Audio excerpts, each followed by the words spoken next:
주야로 묵상. 오늘은 에베소서 3장 16절 말씀입니다. 먼저 우리가 14절부터 해서 말씀 전체를 한번 기도하는 마음으로 읽도록 하겠습니다. 이러므로 내가 하늘과 땅에 있는 각 족속에게 이름을 주신 아버지 앞에 무릎을 꿇고 비노니 그의 영광의 풍성함을 따라 그의 성령으로 말미암아 너희 속사람을 능력으로 강건하게 하시오며 믿음으로 말미암아 그리스도께서 너희 마음에 계시게 하시옵고 너희가 사랑 가운데서 뿌리가 박히고 터가 굳어져서 능히 모든 성도와 함께 지식에 넘치는 그리스도의 사랑을 알고 그 너비와 길이와 높이와 깊이가 어떠함을 깨달아 하나님의 모든 충만하신 것으로 너희에게 충만하게 하시기를 구하노라. 우리 가운데서 역사하시는 능력대로 우리가 구하거나 생각하는 모든 것에 더 넘치도록 능히 하실 이에게 교회 안에서와 그리스도 예수 안에서 영광이 대대로 영원 무궁하기를 원하노라. 아멘. 우리가 읽은 이 교회를 위한 기도 3장 후반부는요, 세 부분으로 이루어져 있죠. 우리가 어제 나눈 부분이 이제 서론이 되겠죠. 혹은 기도의 대상 이렇게 될 거예요. 14절부터 15절까지는. 그리고 16절에서부터 19절까지가 이제 기도의 내용으로 들어갑니다. 그리고 마지막 20절에서 21절이 이제 송영, 찬송으로 기도가 끝이 나죠. 16절에서부터 19절까지의 말씀 중에 기도의 내용은 크게 세 가지로 나누어 줄 수 있어요. 첫 번째는 하나님의 성령으로 말미암아 우리의 속사람이 능력으로 강하게 되는 것. 두 번째는 믿음으로 그리스도가 그들 마음에 계시는 것이며, 또 마지막 세 번째는요, 그들이 사랑 가운데서 뿌리가 박히고 터가 굳어져서 그리스도의 사랑을 알고 하나님의 충만하신 것으로 충만하게 되는 것. 이 세 가지가 기도의 내용이 됩니다. 오늘은 이제 첫 번째로 16절 말씀, 성령으로 말미암아 속사람을 강건하게 하는 것, 이 부분에 대해서 좀 함께 묵상하려고 합니다. 여기서 이제 속사람이라 함은 이제 성령님이 역사하시는 그리스도의 새로운 마음인 거예요. 그리스도인의 새로운 마음, 새 본성, 새로워졌다라고 할 때 사실 우리의 겉모습은 그대로죠. 그런데 우리의 이 눈에 보이지는 않지만 우리의 이 속사람 혹은 마음이 새롭게 된 거예요. 그러니까 새로운 존재가 되었다라는 것, 새 사람이 되었다라는 것은 그 마음이 달라진 거예요. 그 마음이 새롭게 된 거죠. 마음은 그 사람 전체를 좌우하는 중심인 거예요.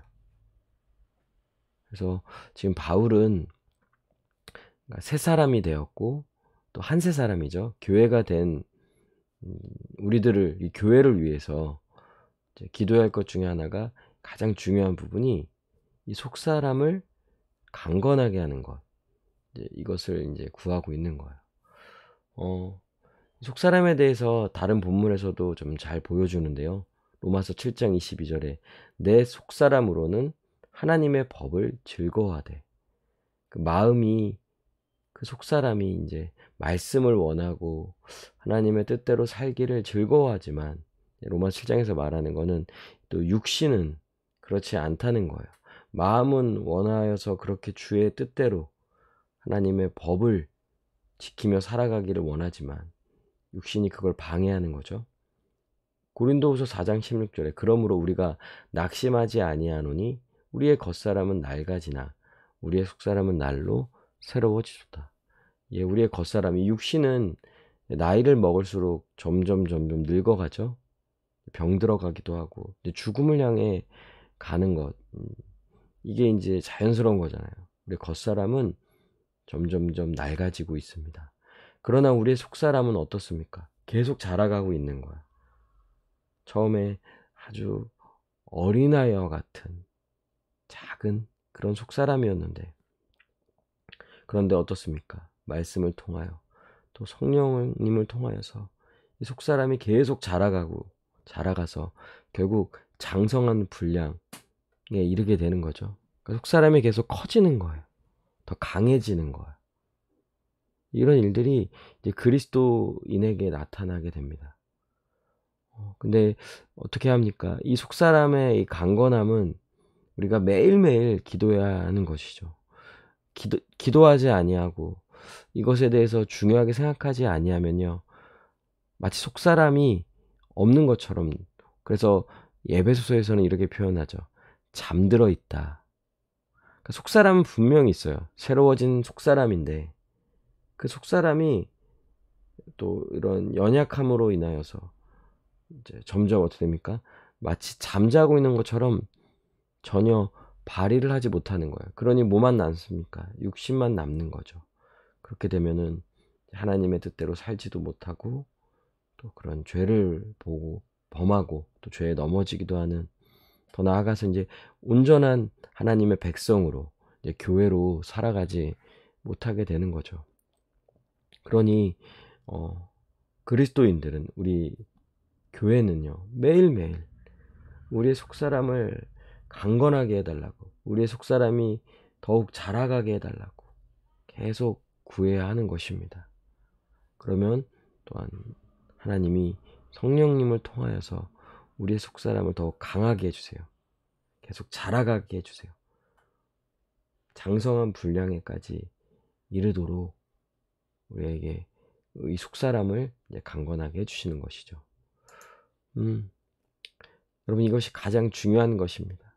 이제 우리가 일상을 살아갈 때 매일 씻고 밥 먹고 꾸미고 치료하며 이 겉사람을 중요하게 생각하잖아요. 뭐 하루라도 안 씻으면 안 되죠. 씻어야 하고 또 가꿔야 하고, 또 내가 뭐 회사를 출근한다든지 하루를 살아가려고 한다면 우리가 기본적으로 해야 할 것들, 우리 겉사람을 잘 돌보고 거기에 맞게 준비를 하잖아요. 이처럼 이 속사람도 그런 준비를 해야 한다라는 거예요. 그리고 이 속사람은 겉사람보다 더욱 중요합니다. 우리의 정체성, 우리 자신은 이 땅에서 이제 하나님의 백성으로 살아가는 거예요. 뭐 회사도 다니고 학교도 나가고 등등 여러 일들을 하지만 제일 중요한 것은 우리가 하나님의 백성으로 온전히 살아가야 하는 것인데, 이것이 이 땅에서 이루어지려면요, 우리의 속사람이 강건해져야 하는 거예요. 우리의 속사람이 더욱더 왕성하게 또 강하게 그렇게 있어야만이 육신의 연약함도 이겨내고 세상의 악함도 이겨내어서 하나님의 백성으로서 또 교회로서 온전히 살아갈 수 있는 거죠. 그런데 이 모든 것은 성령님을 통하여 우리에게 주어지는 거예요. 이건 은혜죠. 은혜예요. 전적인 은혜. 하나님은 은혜를 베푸셔서 또 성령님을 보내주셔서 우리에게 새 생명을 주셨던 것처럼 또 우리의 속사람을요, 날마다 더욱 강하게 하신다는 거예요. 그러니까 노력으로, 우리의 노력으로는 어떻게 할 수가 없어요. 은혜로 주어지는 것이고 전적인 성령님의 역사죠. 성령님은 우리의 속사람을 강건하게 하셔서 악한 세상과 육신의 연약함 속에서도 온전한 하나님의 백성으로 교회로 살게 하십니다. 그러니 우리의 연약함은 어찌 보면 참 그것이 너무 안타깝고 답답하고 괴롭기도 하지만, 그러나 그런 가운데 있다 할지라도 성령님은 반드시 모든 것들을 이겨내게 하십니다. 그러니 우리가 해야 할 것은 계속 이 속사람을 강건하게 해달라고 하나님께 구해야겠죠. 성령님을 구해야겠죠. 그러면 우리는 우리 속사람을, 이제 속사람이 날마다 더 강건해지는 것을요, 반드시 경험하게 될 겁니다. 우리 기도합시다. 성령님의 도움이 필요하죠. 성령님, 우리에게 더욱 충만히 임하셔서 우리의 속사람을 강건하게 해달라고, 또 우리의 속사람을 강하게 하셔서 어떤 상황에서도 주님을 기뻐하고 또 죄와 싸우며 하나님의 영광을 위해 살게 해달라고 이 시간 함께 기도하시겠습니다.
기도하겠습니다.